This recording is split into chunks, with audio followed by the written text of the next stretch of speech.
चाह के जुदे जुदे बार गौर से पाके ताल खजा गरीब नवाज ताल पीरो मुर्शिद दर रसूल करीम या রাসূলুল্লাহ ইয়া হাবিবাল্লাহ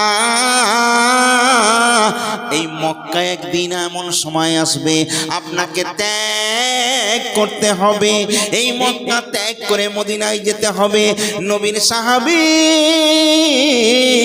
নবীকে যারা একবার দেখেছে নবীর জন্য জান প্রাণ কুরবান করে দিয়েছে আজকে আমরা মোহাব্বতের রাসূল নবীকে মোহাব্বত করি কেমন করি আর সাহাবীদের মোহাব্বত কেমন দেখেন সাহাবীরা নবীর এক কথায় জান প্রাণকে কুরবান করে দিত কি গো দিত না আল্লাহর নবী যদি মুখে একবার বলে দিত আপনারা জানেন বদর প্রাঙ্গণে খুব খেয়াল করে শুনবেন ওয়াজের মধ্যে ঢুকছি বদর প্রাঙ্গণে 313 জন রাসূল 313 জন রাসূলের আশিককে নিয়ে গিয়েছিলেন অন্যদিকে 10,000 এখন বলুন আপনি যদি 313 জন মিলে যান যুদ্ধ করার জন্য অন্যদিকে যদি 10,000 হয় আপনারা কি টিকবেন পালিয়ে আসবেন কারণ গেলে ওদের হাতে নিশ্চয়ই মওত অনিবার্য কিন্তু রাসূলের হাতে যে কলমা পড়ে নিয়েছে মৃত্যুকে সে বরণ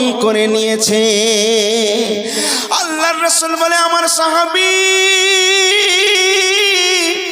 কে আছো আসো জিহাদের ময়দানে যাওয়া লাগবে সঙ্গে সঙ্গে কাজ কাম ফেলে রেখে সবাই নবীর এক ডাকে চলে আসে কারণ সে জানে গেলে মৃত্যু অনিবার্য তবুও রাসূলের কদমে তার জীবন দেবে এতে কোনো দুঃখ নাই এতে কোনো কষ্ট নাই বরং আল্লাহর রাসূলের কথা মতো যদি শহীদ হয় তার মরণটা মামুলি মরণ নয় বরং সে শহীদের দরজা পেয়ে যাবে সেই সাহাবীদের মধ্যে জজবা ছিল পাওয়ার ছিল বদর প্রাঙ্গণে গেল দেখা গেল 313 জন নিয়ে আল্লাহর রাসূল সেই যুদ্ধে জয়ী হলো কিন্তু রাসূলের সঙ্গে 313 জন শোনা গেল এই 313 জনের মধ্যে আল্লাহর রাসূলের 14 জন প্রেমিক 14 জন সাহাবী শহীদ হয়ে গিয়েছেন এই জন্য যখন ওই লাশ মুবারকগুলো যখন সাহাবীদের লাশ মুবারকগুলো আনা হচ্ছে সমস্ত মহিলারা দাঁড়িয়ে রয়েছেন কারো স্বামী গেছে কারো বাপ গেছে কারো দাদা গেছে কে মরেছে কে শহীদ হয়েছে খবর তো কারোর কাছে নেই এখন বলুন আপনার নিউ টাউন থেকে বহু মানুষ ইসলামের জন্য শহীদ হওয়ার জন্য গেছেন এখন খবর হলো এই নিউ টাউন থাকদাঁড়ির 14 জন মানুষ মারা গেছে লাশ আসছে গ্রামের সবাই তো ছুটে আসবে আসবে না কেউ হয়তো ভাবছে আমার বাপ গেছে আমার স্বামী গেছে আমার ছেলে গেছে আমার নাতি গেছে এরকম সবাই গেছে ভাইরে আমার যখন কাটিয়াই করে লাশ সাহাবীদের লাশকে নিয়ে আসা হচ্ছে এমন সময় দেখা যায় একজন মহিলা ছুটে ছুটে যায় গিয়ে বলছে মদিনার বণিক ও নবীর সাহাবীরা একটুখানি দাঁড়াও খাটিয়াটা একটু নামাও একবার চেহারাটা দেখতে দাও এই লাশটা কার এই লাশটা একবার আমায় দেখতে দাও সাহাবীরা খাটিয়া নামালো নামার পর যখন মুখটা খোলে মুখটা খোলার পর ওই মহিলা দেখতে পায় এ অন্য কারুর লাশ নয় ওই মহিলার একমাত্র কলিজার টুকরা 18 বছরের জোয়ান যুবক একমাত্র ছেলে ওই ছেলেটার লাশ আচ্ছা বলুন কোন মা যদি এইরকম দেখে এটা সার ছেলের লাশ মায়ের বুক ফাটবে না ফাটবে না মা তো তড়পাতে থাকবে থাকবে না মা তো ছটকাতে থাকবে কারণ তার কলিজার টুকরার লাশ মা দেখবে কি করে আম্মা জান ওই মা ওই লাশটার মুখ দেখার পর সঙ্গে সঙ্গে কাপড়টা ঢেকে দেয় তাদেরকে জিজ্ঞেস করছে আগে বলো আমার রাসূলুল্লাহ কেমন আছে আহা, সেই মহিলা বলছে, ছেলের লাশকে ঢাকা দিয়ে দিল, দিয়ে বলছে, বলো আমার রাসূলুল্লাহ কোথায়? আমার রাসূলকে কেন আমি দেখতে পাই না? আমার রাসূল কোথায়?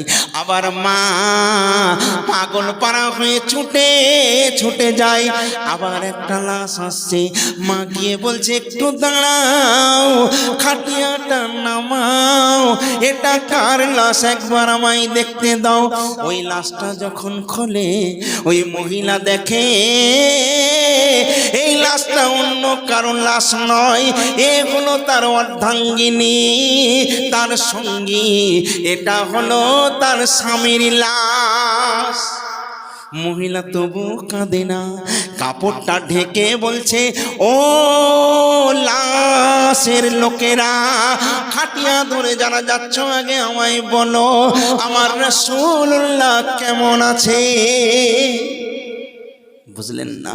তাহলে ছেলে গেল, স্বামী চলে গেল, আবার ছুটে ছুটে যাচ্ছে, আবার একটা লাশ, বলে একটু দাঁড়াও দাঁড়াও, খাটিয়াটা নামাও, এইটা কার লাশ একবার দেখতে দাও।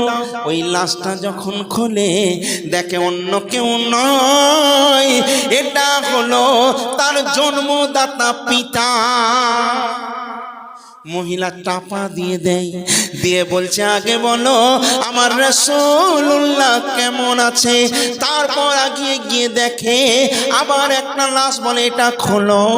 ওই লাশটা দেখে অন্য কেউ নয়, ওই লাশটা তার একমাত্র ভাই, তার লাশ। তাহলে চিন্তা করুন, ছেলে গেল, স্বামী গেল, বাপ গেল, ভাই একটা তাও চলে গেল। ওই মহিলা তবুও তার চোখের মধ্যে পানি ঝরে না। ওই মহিলা খালি বলছে, আগে খবর দাও আমার রাসূলুল্লাহ কেমন আছে, আমার রাসূলুল্লাহকে একবার প্রাণ ভরে দেখতে চাই। সবাই ভেল ভেল করে তাকিয়ে আছে। যখন আল্লাহর রাসূল এইবারে আসছেন, সঙ্গে সঙ্গে মক্কার সমস্ত মহিলারা, ছেলেরা ছুটে ছুটে যায়, গিয়ে রাসূলকে বলছেন, ইয়া রাসূলুল্লাহ, শুকর আলহামদুলিল্লাহ, আজকে রাসূলকে আবার আমরা এই প্রাণ ভরে দেখতে পাচ্ছি। সবাই তখন এক বাক্যে বলছে, ইয়া রাসূলুল্লাহ, ইয়া হাবিবাল্লাহ, ইয়া রাসূলুল্লাহ, ইয়া হাবিবাল্লাহ। নবীর প্রতি কেমন মহাব্বত দেখেছেন। তারা যাইছে, আমার ছেলে গেছে যাক, বাপ গেছে যাক, স্বামী গেছে যাক, আমার নবীর যেন কিছু না হয়। দেখতে দেখতে বেশ কিছুদিন কেটে গেল, আবার দেখা গেল একটা মহিলা, তার স্বামী চলে গেছে, আল্লাহ রাসূলের সঙ্গে গিয়ে যুদ্ধে শহীদ হয়ে গেছে, বাপ চলে গেছে, ভাই চলে গেছে, ওই মহিলার কেউ নেই, দুটো সন্তান, ছোট ছোট বাচ্চা। আল্লাহর রাসূলের কাছে এসে বলছেন, ইয়া রাসূলুল্লাহ, ইয়া হাবিবাল্লাহ, আমার দুটো বাচ্চাকে আমি দিতে চাই, আমার এই বাচ্চা দুটোকে আপনি যুদ্ধের ময়দানে নিয়ে যান, আমার বাচ্চারাও যুদ্ধ করবে। আল্লাহর রাসূল বলছে, মা তুমি কি বলছো? তোমার বাচ্চাগুলো ছোট ছোট, এরা কেমন করে যুদ্ধ করবে? এরা তো যুদ্ধ করতে পারবে না। ওই মা বলছে, ইয়া রাসূলুল্লাহ, আমার স্বামী আপনার সঙ্গে গিয়ে শহীদ হয়ে গেছে, আমি কোনো কষ্ট পাই না। আমার বাপ চলে গেছে, আমার কষ্ট নেই, আমার ভাই চলে গেছে, আমার কষ্ট নেই, কিন্তু আমার এই দুটো ছেলেকে আমি সেই মতো করে তৈরি করেছি। ইয়া রাসূলুল্লাহ, আমি মা, এদের মা, এরা হলো আমার কলিজার টুকরা, কিন্তু ইয়া রাসূলুল্লাহ, এই বাচ্চাদেরকে আমি মা কুরবান করে দিতে পারি, কিন্তু একটা আপনার পশমে কেউ আঘাত করবে, আমি বেঁচে থাকতে এটা সহ্য করতে পারবো না। ইয়া রাসূলুল্লাহ, ইয়া হাবিবাল্লাহ, আমার বাচ্চা দুটোকে আমি এই জন্য দিয়েছি, আমি জানি আমার বাচ্চা যুদ্ধ করতে পারবে না, কিন্তু কাফেররা যখন আপনাকে ফলো করে তীর ছুড়বে, তখন আমার বাচ্চাকে সামনে দিয়ে দেবেন, ওই তীরটা এসে আমার বাচ্চার এই ফোঁড় থেকে ফোঁড় হয়ে যাবে, আমার বাচ্চা ছটফট করতে করতে মারা যাবে, আমি মা সহ্য করে নেব। ইয়া রাসূলুল্লাহ, আপনার কদমে একটু একটু পশমে আঘাত লাগবে, আমি মা সইতে পারবো না। একবার জোরে বলবেন না, এ কেমন নবী? সুবহানাল্লাহ। সেই নবীকে আজ আমরা চিনতে পারি না। সোনা ভাই আমার, সেই নবীর প্রতি আমাদের মোহাব্বত নেই, সেই নবীকে আজ আমরা জানি না। এই জন্য শায়ের একটা জায়গায় লিখেছে, বড়ই মধুর লাগে, বড়ই মধুর লাগে মোর প্রিয় নবীর নাম। বড়ই মধুর লাগে মোর, বড়ই মধুর লাগে রে মোর প্রিয় নবীর নাম, আরো বেশি লাগে। আমার নবীর নাম শুনতে ভালো লাগে না? লাগে না? আমার নবীর নাম এমন একটা মধুময় নাম, আল্লাহ বলছেন আমার নবীর নাম নিবি। আমরা অনেক মানুষ আছে দেখবেন নবীর নাম শুনলে চটচট করে চুমু খাই, সাল্লাল্লাহু আলাইহি সাল্লাম বলে। অনেকে বলে ওগুলো কেন করো, তোমার চোখে কি পোকা হয়েছে না চোখ খারাপ হয়ে গেছে? আমি বলি শুধু এই আঙুল দিয়ে আমি করি তা না, এই ঠোঁট, আপনি বলুন মু হাম, মত বলার আগে মু হাম বলার আগেই ঠোঁট, ঠোঁটকে চুমে নিচ্ছে। জোরে বলুন সুবহানাল্লাহ। আমার নবীর নামকে আল্লাহ কেমন ভাবে সৃষ্টি করেছেন। এই জন্য স্যার বলছেন, বড়ই মধুর লাগে মোর প্রিয় নবীর নাম। আমার নবীকে যখন বলা হলো মক্কা থেকে মদিনায় হিজরত করতে হবে, কাকে পাবেন, কাকে পাবেন? নবীর অনেক সাহাবী, নবীকে যে এক ঝলক দেখলো, এক পলক দেখলো, সেও সাহাবী। আবার নবীর সঙ্গে যারা 14 বছর 15 বছর কাটিয়ে গেল, নবীর সেও সাহাবী, তাই না? সবাই নবীর সাহাবী।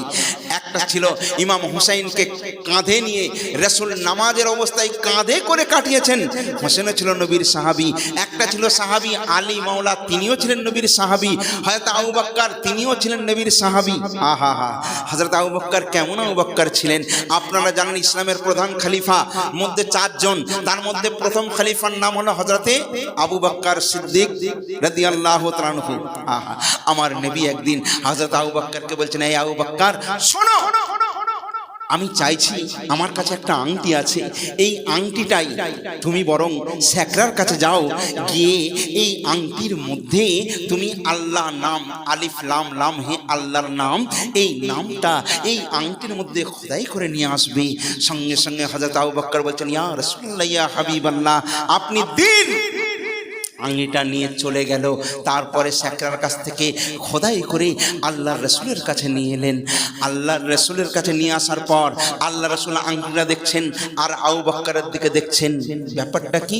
হযরতে আবু বকর বলে, ইয়া রাসূলুল্লাহ, ইয়া হাবিবাল্লাহ, একবার আংটিটা দেখেন, একবার আমাকে কেন দেখেন? আল্লাহর রাসূল বলছে, আবু বকর, বারবার তোমায় বলেছিলাম এই আংটিটা দিচ্ছি, এই আংটির মধ্যে আল্লাহর নামটা খোদাই করে নিয়ে এসো। আবু বকর বলেছে, তাই তো করেছি। আল্লাহর রাসূল বলছে, আবু বকর, না না, তাই করো না, তুমি এখানে আল্লাহর নাম লিখেছো, তার নিচে আমার নাম মুহাম্মদ সাল্লাল্লাহু আলাইহি সাল্লাম কেন লিখেছো? সঙ্গে সঙ্গে আবু বকর বলছেন, ইয়া রাসূলুল্লাহ, ইয়া হাবিবাল্লাহ, যেখানে আহাদ সেইখানে আহমদ, যেখানে লা ইলাহা ইল্লাল্লাহ সেইখানে মুহাম্মাদুর রাসূলুল্লাহ, যেখানে কাবা শরীফ তার পাশে মদিনা শরীফ, যেখানে কোরআন শরীফ তার পাশে হাদিস শরীফ। হ্যাঁ, আবু বকর বলেন, ইয়া রাসূলুল্লাহ, হুজুর,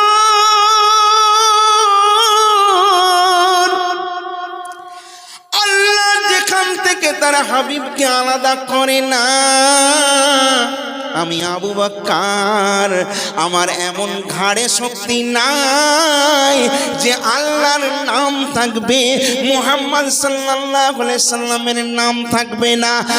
না না, তা হয় না, হয় না, ইয়া রাসূলুল্লাহ, ইয়া হাবিবাল্লাহ। এই জন্যে আমি আবু বকর আল্লাহর পাশে নবীর নামটা লিখে দিয়েছি। আল্লাহর রাসূল তাকিয়ে রয়েছেন, আবার আংটির দিকে তাকান, তারপর বলছে, আবু বকর, এ কেমন বেয়াদবি? আবু বকর বলছেন হুজুর কি এমন বেয়াদবি।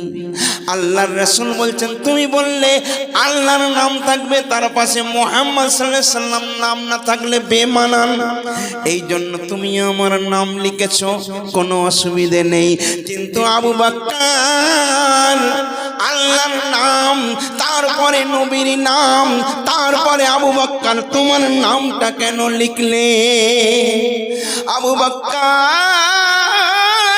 সিদ্দিক আকবর সঙ্গে সঙ্গে নবীর কদমে পড়ে যান, ইয়া রাসূলুল্লাহ ইয়া হাবিবাল্লাহ হুজুর এত বড় বেয়াদব আবু বকর নয়, এত বড় গোস্তাকি আবু বকর করতে পারে না। নবীর নিচে আবু বকর নাম লিখবে না, না তা হয় না, হতে পারে না। সঙ্গে সঙ্গে জিবরাইল, আল্লাহর ফেরেশতা জিবরাইল হাজির হয়ে বলেন ইয়া রাসূলুল্লাহ ইয়া হাবিবাল্লাহ আপনারা আবু বকর মিথ্যা বলেনি, ঠিক বলেছে। আবু বকর নাম লেখেনি, কিন্তু আপনি তো আল্লাহর নাম লিখতে বলেছেন, তার পাশে ও নবীর নাম লিখেছে। আবু বকর এই যে মোহাব্বতের পেহচান দিয়েছে, এই যে ভালোবাসার মূল্য দিয়েছে, আমার আল্লাহ ওই নামটা লেখার জন্য এত খুশি হয়ে গেছে হযরত সিদ্দিক আকবরের উপরে। এই জন্য আমার আল্লাহ ওই আবু বকরের মোহাব্বতে এত খুশি, তাই কুদরতি ভাবে ওই আবু বকরের নামটা ওই নিচের মধ্যে খোদাই হয়ে গিয়েছে। কি মোহাব্বত, কেমন মোহাব্বত দেখিয়েছেন আল্লাহ পাক। হযরত আবু বকরের নামটা গায়েবিতে কুদরতি ভাবে ওই আংটির নিচে খোদাই করা হয়ে গেছে। সেই আবু বকরকে যখন মক্কা থেকে মদিনায় হিজরত করতে হবে, মক্কায় থাকা অতিষ্ঠ হয়ে গেল, সবাই ঘিরে ফেললো নবীর ঘরকে। আজকের রাতে এ সুযোগ ছাড়া যাবে না, আজকেই নবীকে কতলে আম করে দেব, নবীকে মার্ডার করে দেব। চারিদিক থেকে খবর হয়ে গেল। হযরতে আল্লাহর রাসূল জনাবে মুহাম্মদ রাসূলুল্লাহ সাল্লাল্লাহু আলাইহি ওয়াসাল্লাম উনি অত সাহাবীর মধ্যে কাউকে ডাকলেন না। আল্লাহর রাসূল সঙ্গে সঙ্গে ডাকলেন, শেরে খোদা মুর্তজাকে ডাকলেন, ও শেরে খোদা শোনো, ও শেরে খোদা আলী শোনো। আলী সঙ্গে সঙ্গে লব্বাইক ইয়া রাসূলুল্লাহ বলে হাজির হয়ে গেল। আল্লাহর রাসূল বলছে আলী আমার ডাক এসেছে, আল্লাহর হুকুম হয়েছে, আমি মক্কা থেকে মদিনায় হিজরত করতে চলে যাব। চারিদিকে দুশমন পাহারাই রয়েছে, কোন মুহূর্তে আমায় মেরে দেবে, আমায় মার্ডার করে দেবে, তাই এখান থেকে আমি চলে যেতে চাই। এই আলী, এই আলী, তুমি আমার একটা কথা শোনো। বলে কি কথা ইয়া রাসূলুল্লাহ? বলছে আজকে তুমি আমার বাড়ির মধ্যে থাকবে, তুমি আমার বিছানার মধ্যে ঘুমাবে। আর শোনো, এই আরবের সমস্ত মানুষগুলো আমায় তারা নবী বলে মানে না, কিন্তু আলামিন বলে আমায় মানত। নিজের বাপকে তারা বিশ্বাস করে না, নিজের দাদুকে তারা বিশ্বাস করে না। এই জন্য তাদের যত আমানত, সোনা দানা, টাকা পয়সা আমার কাছে গচ্ছিত রেখে গিয়েছিল। তুমি এক কাজ করবে, আমি মদিনায় চলে যাব, কালকে উঠে তুমি সবাইকে এই সোনা দানা যার যা অর্থ রয়েছে সবার পাওনা মিটিয়ে দেবে, তারপর তুমি মদিনায় আসবে। আচ্ছা বলুন, আপনি আমাকে খুব ভালোবাসেন, এখন আমার নামে কেস ওয়ারেন্টি আছে, যে কোনো মুহূর্তে পুলিশ এসে আমাকে ভ্যাট করে গুলি করে দিতে পারে। আপনি আমাকে ভালোবাসেন, এখন আমি বলছি ভাই তুমি আমার এই ঘরে থাকো, লাগবে না যে উনাকে না পেলে তো আমাকেই মেরে দেবে। এবং হযরতে আলী বলছেন ইয়া রাসূলুল্লাহ ইয়া হাবিবাল্লাহ আমি আপনার বিছানায় শোবো না, আমি এই নিচেই শোবো। আল্লাহ রাসূল বলছেন না, নিচেই শুলে হবে না।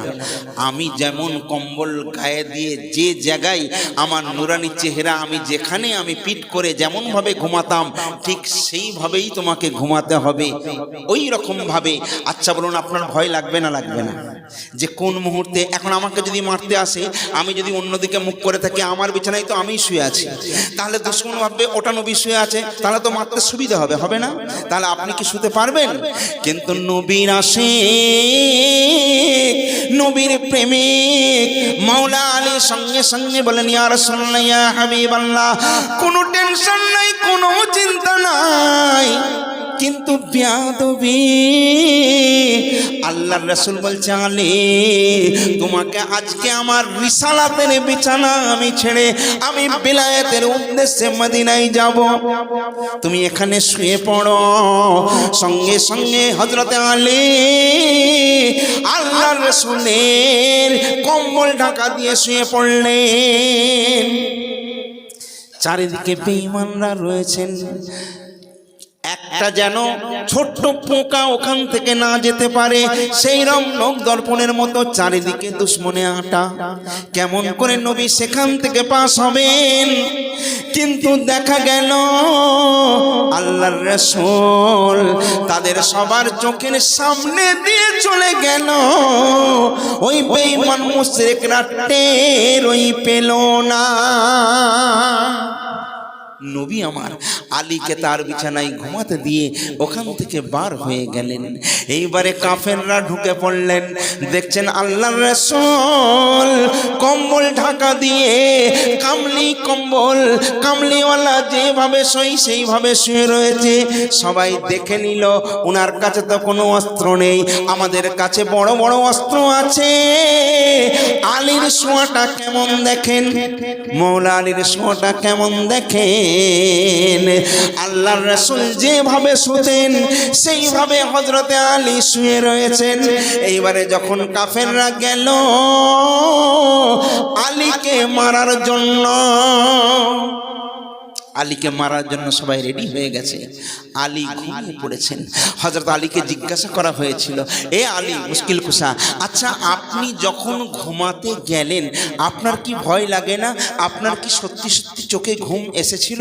আচ্ছা আপনি বলুন, এই রকম চারিদিকে যদি শত্রু থাকে, কোন মুহূর্তে আপনাকে পাকড়াও করা হবে, আপনার চোখে কি ঘুম আসতে পারে? আসতে পারে? পারে না। কিন্তু হযরতে আলী বলেছিলেন, হযরতে আলী তখন বলেছিলেন, শোনো শোনো, আমি আলী দুনিয়ার জমিনে যতদিন হায়াত পেয়েছি আমি প্রত্যেকটা দিন ঘুমিয়েছি, কিন্তু সেই রকম আরামের ঘুম আমি কোনোদিন ঘুমোতে পারি না। কিন্তু রাসূলুল্লাহর বিছানায় আমি আলী যখনই ঘুমাতে গেলাম, আমি এমন আরামের ঘুম আমার লাইফে কোনোদিন ঘুমাই না। আলী এত টেনশন, এমন একটা বিপদের সম্ভাবনা চারিদিকে, ওই মুহূর্তে কেমন করে আপনার চোখে ঘুম এলো? আলী তখন বলে, শোনো, আমার রাসূলুল্লাহ যখন যেই মুহূর্তে আমায় বলেছিল, এই আলী কাল সকালবেলা উঠবে আর মক্কার মানুষরা তোমার কাছে আসবে, তাদের প্রত্যেকের ধন দৌলত, টাকা পয়সা, সোনা দানা যা আছে সবাইকে দিয়ে দেবে। আমি আলী তখন আমার কি এসে গেল, মৃত্যু একদিন না একদিন হবে। কিন্তু আলী আজকে কিয়ামত হয়ে গেলে আজকে আলীর কিন্তু মৃত্যু কোনোভাবেই সম্ভব নয়। যারা বলবেন না সুবহানাল্লাহ। আলী বলছে, আমার বিশ্বাস হয়ে গেল যে রাসূল যখন বলেছেন তার মানে কালকে যখন দিতে হবে, তাহলে খোদার কসম আমার বিশ্বাস আছে যে মালিকাল মউত আজকে আমার, অন্য দিনে মউত হতে পারে কিন্তু আজকের রাতে আমার মউত কোনোভাবে সম্ভব নয়, হবেই না। বেঈমানরা যখন খুঁজলো দেখলো এ তো আলী, রাসূল কোথায় গেল? আল্লাহর রাসূল মক্কা থেকে বার হয়ে পড়েছে। যাচ্ছেন, হঠাৎ হযরতে আবু বকরের বাড়ির সামনে পৌঁছে গেলেন। দরজায় গিয়ে ঠক ঠক ঠক ঠক করে আওয়াজ দিচ্ছেন। এখন বলুন, আপনি আমার বন্ধু, আমি আপনার বাড়িতে এসেছি। এখন তো ফোনে যোগাযোগ, তাই না বাপ? এই দাওয়াত হয়েছে ফোনে, এখন আর মানুষ মানুষের বাড়ি যায় না। এই যে ফোন এসছে না, সর্বনাশী ফোন, এখন যা কিছু এই সব ফোনের মধ্যে, তাই না? এখন আপনার এখানে এলে আগে থাকতে আপনার সঙ্গে ফোনে কন্ট্যাক্ট করতে হবে, আপনি আছেন কি জানতে হবে। এখন কোনোদিন আপনার বাড়িতে আসেনি, এমনি বন্ধুত্ব আছে। যদি এক বছর পর হঠাৎ রাত 12টার সময় এসে ডাকি, সিরাজুল ভাই, সিরাজুল ভাই, আপনি কি বিশ্বাস করবেন যে আমি এসেছি? কারণ আপনার সঙ্গে তো রাস্তায় পরিচয়, এমনি তো বাড়িতে সচরাচর আসিনি। আর ঠান্ডা কনকনে রাত 12টার সময় যদি এসে দরজায় ঠোকা মারি, আপনি কি ভাবতে পারবেন যে আমি এসেছি? নিশ্চয়ই ভাববেন কেউ না কেউ এসেছে, এটা তো মনে হবে। দাঁড়াও ভাই, যাচ্ছি। হযরত আবু বকর, হযরত আবু বকরের বাড়ির সামনে রাসূলুল্লাহ যখন গেলেন, গিয়ে দরজায় ঠক ঠক করে আওয়াজ দেয়। যে আওয়াজ দেবে তার আগে হযরত আবু বকর দরজার সামনেই দাঁড়িয়ে। আল্লাহর রাসূল বলছে, আবু বকর, আজকেই যে আমি আসবো তুমি কেমন করে জানলে?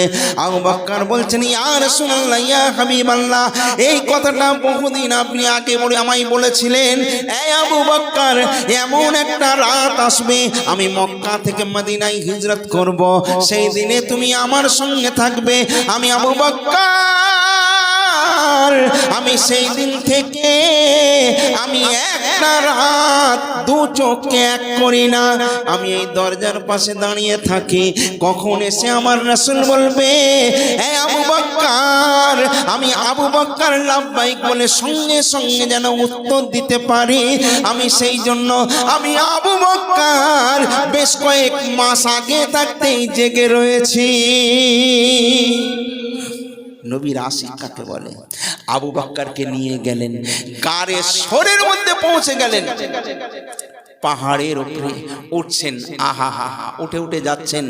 এই গারে সোর খুব অন্ধকার, সোর ফাঁকা, কাফেররা চারিদিক থেকে আবার বার হয়ে পড়ল। আল্লাহর রাসূল কোথায় গেল খোঁজো। এদিকে গারে সরে হযরত আবু বকরকে সঙ্গে নিয়ে আল্লাহর রাসূল পৌঁছে গেছেন। খুব সুন্দর ঘটনা আপনাদের সামনে রাখছি, একটু মন দিয়ে শুনবেন। তার আগে একবার মহব্বতের সঙ্গে দরুদের নজরানা পড়েন, আল্লাহুম্মা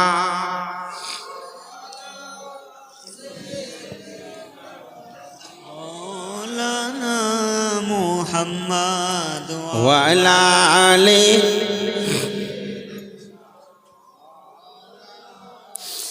হযরতে আবু বকর আল্লাহর রাসূল ওই গারে শরীরের মধ্যে যখন প্রবেশ করলেন, বাইরে চারিদিকে ছোট্ট ছোট্ট পোকা, ছোট্ট ছোট্ট মাকড়সারা ছুটে ছুটে এসে একটা সুন্দর জাল বানিয়ে দিল, যাতে করে বেঈমানরা খুঁজতে যখন আসবে মনে হবে বহুদিন এই গারে শরীরে কেউ প্রবেশ করে নাই।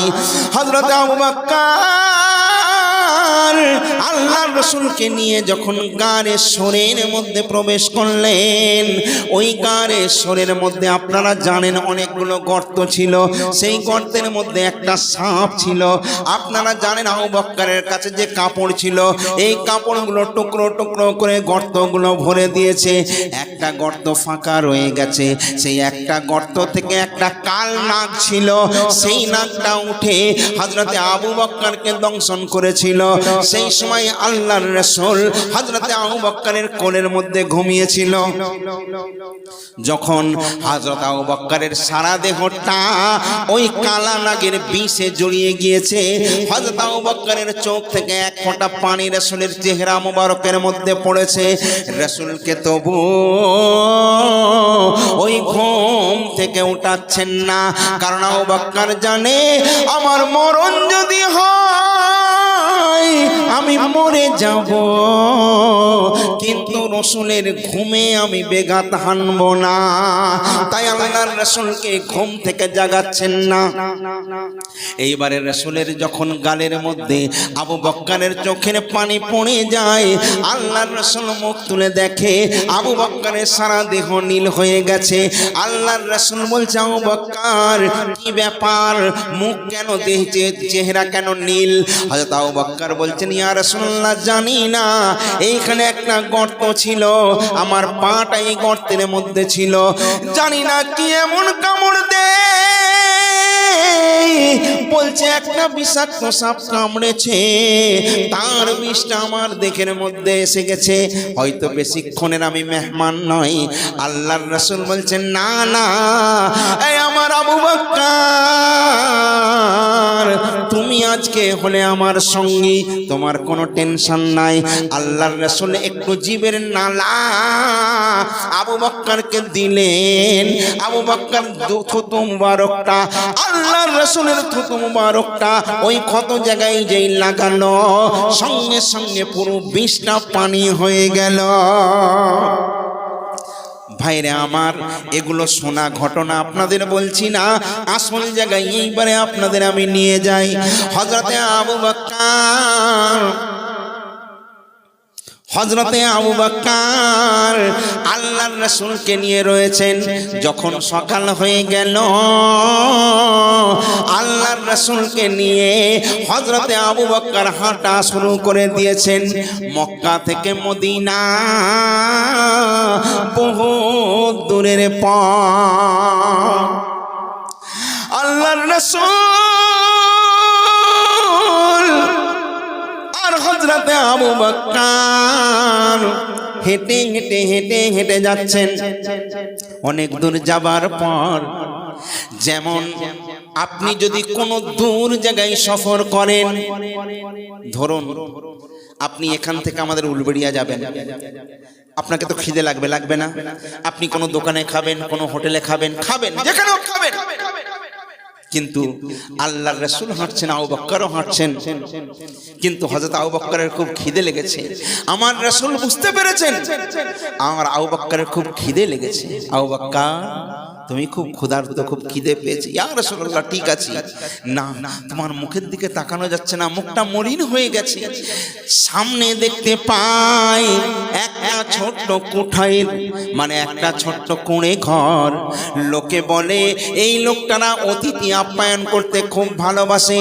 কোনো পথিক মুসাফির এই রাস্তা দিয়ে যখন যায়, এই বাড়ির মধ্যে গিয়ে আশ্রয় গ্রহণ করে, এই বাড়ির মধ্যে বিশ্রাম নেয়। দেখবেন, মানুষকে খাওয়াতে গেলে মানুষের দিল থাকা চাই, মন থাকা চাই। পয়সা থাকলে হজ করা যায় না, পয়সা থাকলে দান করা যায় না, সবচেয়ে বড় হলো মানুষের মন, তাই না? মানুষকে খাওয়াতে গেলেও মানুষের মনের প্রয়োজন। অনেক মানুষ আছে দেখবেন, কেউ যদি বলে খাওয়া হয় না, লোক তাকে ডেকে এনে নিজে না খেয়ে নিজের খাবারটা তাকে খাইয়ে দেয়, তাই না? অনেক মানুষ পোলাও খাচ্ছে, বিরিয়ানি খাচ্ছে, তাকে খেতে পারে না, ফেলে দিচ্ছে, কিন্তু কোনো মানুষকে সে দেয় না, তার মানে সেও একটা মানুষ। আবার কিছু মানুষ আছে নিজেও খায়, অন্যজনকেও খাওয়ায়, এরকম মানুষ থাকে না? থাকে না? এই ঝুপড়িতে যেই মানুষটা থাকে, এই মানুষটা অতি গরিব, কিন্তু কোনো মেহমান যদি সেখানে যায়, কিছু খাবার জন্য বলে, তার সাধ্য মতো সে করে। লোকে বলল, ও আবু বক্কর, লোকে বলল, ও পথিক, ওই যে ঘর দেখতে পাচ্ছ, ওই ঘরে গেলে কিছু না কিছু পাবে। আল্লাহর রাসূল হযরতে আবু বক্কর আস্তে আস্তে সেই ঘরে গেলেন। আল্লাহর রাসূল দো জাহানের বাদশা সেই কুঠারির সামনে দাঁড়িয়ে রয়েছেন। এইবারে হযরতে আবু বক্কর ভেতরে গিয়ে বলছেন, কে বাড়িতে আছেন, কে বাড়িতে আছেন, একবার বেরোন। ওই বাড়ি থেকে একজন মহিলা বার হয়। ওই মহিলা একজন বৃদ্ধা মহিলা। হাদিস পাকের মধ্যে এসেছে, বুখারী শরীফের এই ঘটনাটা রয়েছে। হাদিস পাকের মধ্যে এসেছে, এই বুড়ি মহিলাটার নাম হলো মাবাদে। এই মহিলার নাম হলো উম্মে মাবাদে। তার কোনো সন্তান নাই, তার স্বামী আর সে থাকে। তাদের মেন কাজ হলো পশুপালন। হযরত আবু বকর বলছেন, বাড়িতে কেউ কি আছেন? উম্মে মাবাদে বাড়ির বাইরে এসে বলছেন, কি দরকার, কি ব্যাপার? হযরত আবু বকর বলছেন, আমরা দুজন মুসাফির, আজকে একটুখানি আপনার বাড়িতে একটু বিশ্রাম নিতে চাই। বলে কোনো অসুবিধে নেই, আপনারা বিশ্রাম করতে পারেন। এইবারে রাসূলকে বসতে জায়গা দিলেন, রাসূল বসলেন, হযরতে আবু বকর বসলেন। কিন্তু আবু বকরের দিকে রাসূল তাকাচ্ছেন। আল্লাহর রাসূল আবু বকরকে বলছেন, ও আবু বকর, উম্মে মাবাদেকে জিজ্ঞেস করো বাড়িতে কোনো কি আহারের ব্যবস্থা আছে। হযরত আবু বকর বলেন, উম্মে মাবাদে, আমরা বড় ক্ষুধার্ত,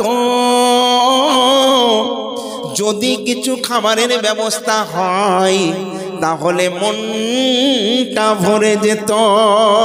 উম্মে মাবাদ দরজার পাশে এসে বলে, হুজুর, আমাদের বাড়িতে কেউ এলে সাধ্য মতো আমরা মেহমানদারি করি, কিন্তু আপনারা এমন সময় এসেছেন, বিশ্বাস করুন আমার বাড়িতে একটু পানি ছাড়া আর দ্বিতীয় কিছু দেওয়ার মতো আপনাদেরকে আমার নাই। বলছে, তোমার বাড়িতে কেউ কি নাই?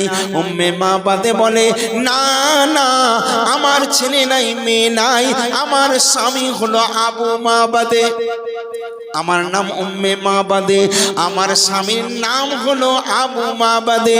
আমাদের অনেকগুলো ছাগল, ওই ছাগল নিয়ে মরুর মধ্যে, মাঠের মধ্যে চড়াতে গিয়েছেন আমার স্বামী, বাড়িতে খাবার মতো কিছু নাই। হযরত আবু বকর দেখতে পেলেন, আল্লাহর রাসূলও দেখতে পেলেন, পাশে একটা বকরি বসে রয়েছে। আল্লাহর রাসূল ইশারা করলেন, এ আবু বকর, তুমি উম্মে মাবাদেকে বলো ওই ছাগলটা কি আমাদের দিতে পারে? ওই ছাগলের দুধ পান করে আমরা তৃষ্ণা নিবারণ করব। ওই ছাগলের দুধ নিয়ে আমরা আমাদের তৃষ্ণা নিবারণ করব। আবু বকর বলছে, হে উম্মে মাবাদে, তোমার ওই যে ছাগলটা আছে, ওই ছাগলটা কি আমাদের দেবে? বলে, কি করবেন? বলছে, ওই ছাগলের দুধ বের করব, বের করে আমরা প্রাণ করে একটু জানটাকে শান্তি করব। উম্মে মাবাদে বলে, হুজুর, বেয়াদবি নেবেন না, আমাদের এই ছাগলটা এত অসুস্থ, তাছাড়া এই আড়া ছাগল মানে বোঝেন, যার কোনোদিন বাচ্চা হবে না, বাঁজা ছাগল যেটাকে বলে। বলে, ছাগলের তো দুধ হয়, আচ্ছা দুধ কার হয়? যার বাচ্চা হয়, তাই না? বাঁজা ছাগলের কোনোদিন দুধ হয়? যদি ছাগলের বাচ্চা থাকতো তাহলে সে দুধ দিত, এর তো দুধ হবে না। উম্মে মাবাদে বলে, হুজুর, একটা বাঁজা অসুস্থ ছাগল, এই ছাগলটা যেতে পারে না, এই জন্য চলতে পারে না বলে এইখানে বসে রয়েছে। যদি চলতে পারত তাহলে নিশ্চয়ই ঘরে থাকতো না, আমার স্বামী একে নিয়ে জঙ্গলে চলে যেত, ও যেতে পারে না, অসুস্থ, তাই এখানে রয়েছে। হযরত আবু বকর বলছেন, ও উম্মে মাবাদে, দুধ দেবে কি না দেবে আমাদের ব্যাপার, তুমি ওই ছাগলটাকে দুধ দুইবার পারমিশন কি দিচ্ছ বলো? দুধ দেবে কি না দেবে সেটা তো আমাদের ব্যাপার, তুমি আগে আমাদের পারমিশন দিচ্ছ কি বলো? উম্মে মাবাদে, ওই উম্মে মাবাদে আল্লাহর রাসূলকে চেনে না, হযরতে আবু বকরকে চেনে না, কিন্তু বারবার আকা মুস্তাফার দিকে তাকায় আর এই ছাগলটার দিকে তাকায়, অসুস্থ ছাগল। বলে, ও দুধ দেবে কি না দেবে আমাদের ব্যাপার, তুমি শুধু হাদিয়া করবে কি বলো?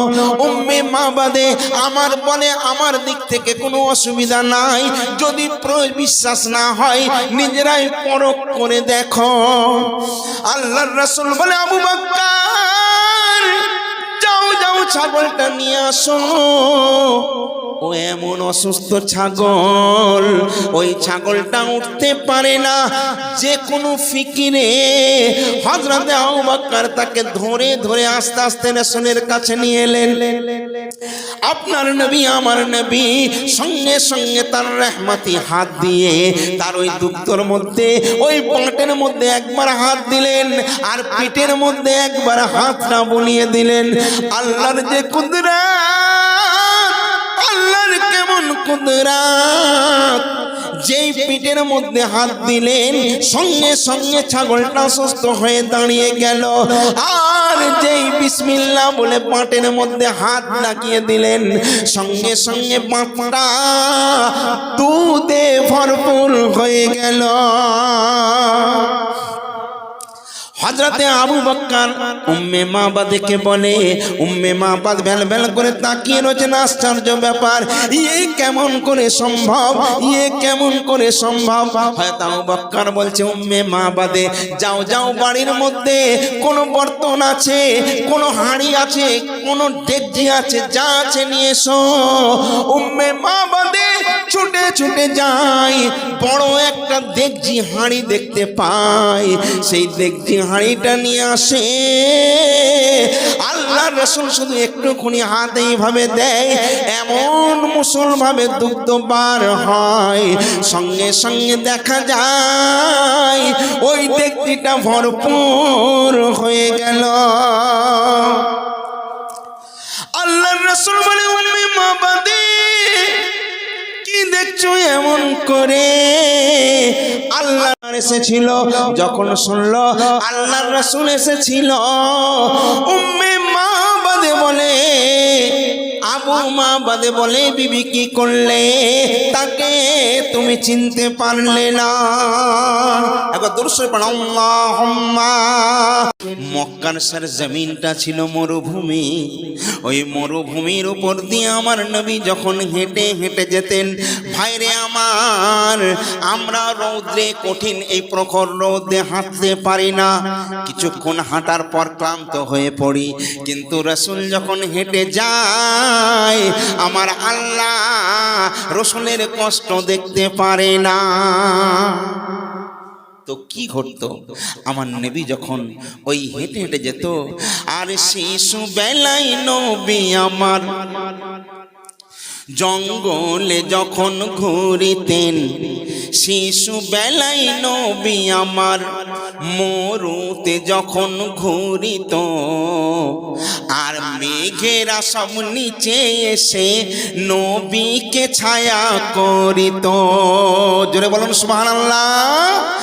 আর শিশু বেলায় নবী আমার মরুতে যখন ঘুরিত, আর মেঘেরা সব নিচে এসে ছায়া নবী করিত।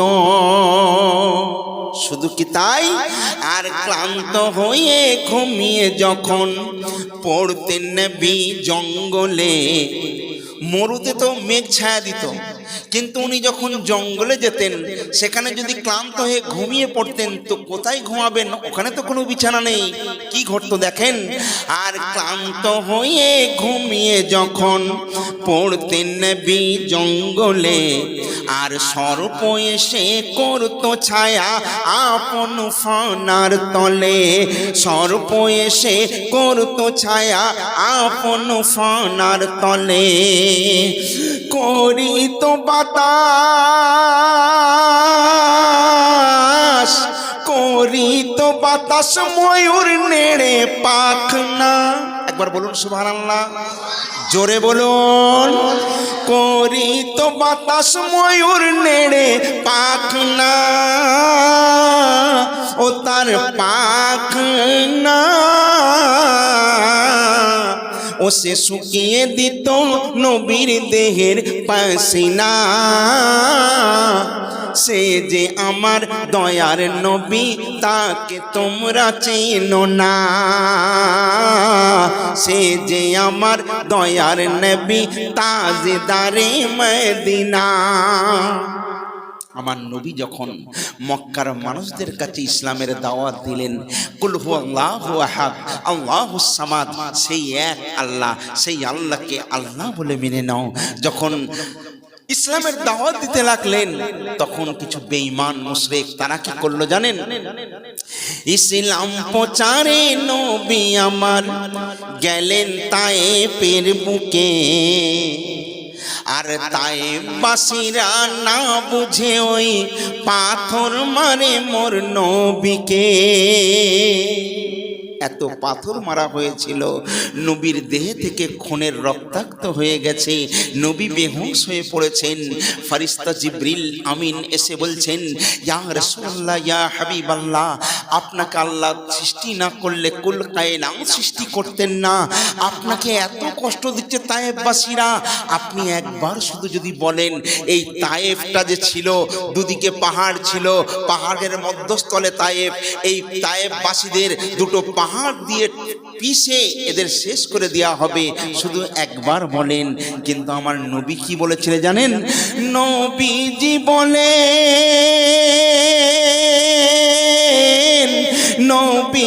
বলেন, ও গো প্রভু রব্বানা, ও গো রব্বানা,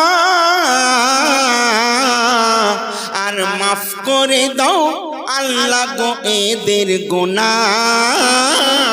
কেন কেন? অবুঝেরা আমার তো চেনে না,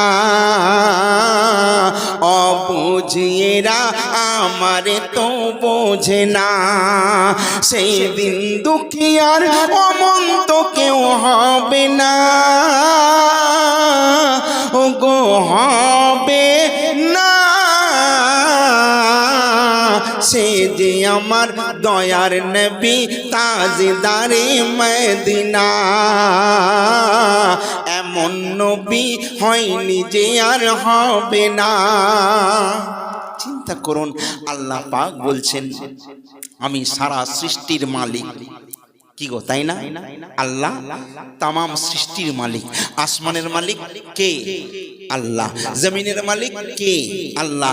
আপনার মালিক, আমার মালিক, আমার বইয়ের মালিক, আমার দাদুর মালিক, আমার বাপের মালিক, কুল কায়নাতে যা কিছু সৃষ্টি আছে সবার মালিক কে? আল্লাহ। আল্লাহ বলেন বন্ধু, আল্লাহ বলেন আমি হলাম রব, তামাম সৃষ্টির রব আমি আল্লাহ। আমার নাম হলো রব্বুল আলামিন। এই আমার বন্ধু রে, আমি তামাম সৃষ্টির জন্য রহমত স্বরূপ তোমায় পাঠালাম। আল্লাহর কোরআন এই জন্য ঘোষণা দেয়, আল্লাহ বলেন ওমা আরসালনাকা ইল্লা রাহমাতাল লিল আলামিন। আল্লাহ বলেন বন্ধু আমি হলাম তামাম সৃষ্টির রব। এই আমার বন্ধু, তামাম সৃষ্টির জন্য তোমায় রহমত স্বরূপ আমি আল্লাহ পাঠিয়েছি। তাই রহমাতাল লিল আলামিন। এত কষ্ট পেয়েছেন, অনেকে অনেক কথা বলেছে, কুকথা অনেক বলেছে, নবীর পথে কাঁটা বিছিয়ে রাখা হতো, নবীকে পাথর ছুঁড়ে মারা হতো, কিন্তু নবী আমার তবুও ক্ষমা করে দিয়েছেন, তাই না? এ কোন নবী? কিন্তু মক্কার জমিনের লোক এত বেদ ছিল, এত বাজে ছিল। দেখবেন এটা একটা ইতিহাস। কাজী নজরুল ইসলামের জন্ম হলো বাংলাদেশ চুরুলিয়াতে, কিন্তু ভারতে এসে সেই ইজ্জতদার হয়েছেন, তাই না? আমার নবীর জন্ম হলো মক্কায়, কিন্তু উনি সম্মানে সম্মানিত হয়েছেন মদিনায় এসে, তাই না? বলুন, খাজা গরিব নওয়াজ তার সানজার নগরে জন্ম, কিন্তু হিন্দুস্তানে এসে উনি গুণান্বিত হয়েছেন। আমার দাদা হুজুর আরবের মানুষ, কিন্তু যখন ফুরফুরায় এলেন সমস্ত মানুষের নয়নের তারা হয়েছেন। আপনার যেখানে ঘর, আপনার যেখানে বাড়ি, যত দুশ্মন কিন্তু সেখানে পাবেন। আপনি বাইরে যাবেন, সেখানে আপনার দুশ্মন নয়, দুশ্মন হয় নিজের লোক, তাই না বাপ? আপনি ভালো খাবেন, ভালো পড়বেন, হিংসা করবে, দুশ্মনী করবে কে? অন্য কেউ নয়, আপনার চাস্তো ভাই, খালাতো ভাই, ফুফুতো ভাই, পাড়া প্রতিবেশী, এরা হবে আপনার শত্রু। আপনি বাইরে যাবেন, সবাই আপনাকে ভালোবাসবে, তাই না? এটাই হলো পৃথিবীর নিয়ম, এটাই হলো দস্তুর। লোকে বলে দেশের ফকির ভিক পায় না, একটা কথা নেই? দেখবেন আজকে আমি আপনাদের এখানে এসেছি, আপনারা ইজ্জত দিচ্ছেন, আবার আপনারা যখন আমার গ্রামে যাবে আমি আপনাকে ইজ্জত দেব, কিন্তু আপনার দেশের লোক আপনাকে ততটা ইজ্জত দেবে না।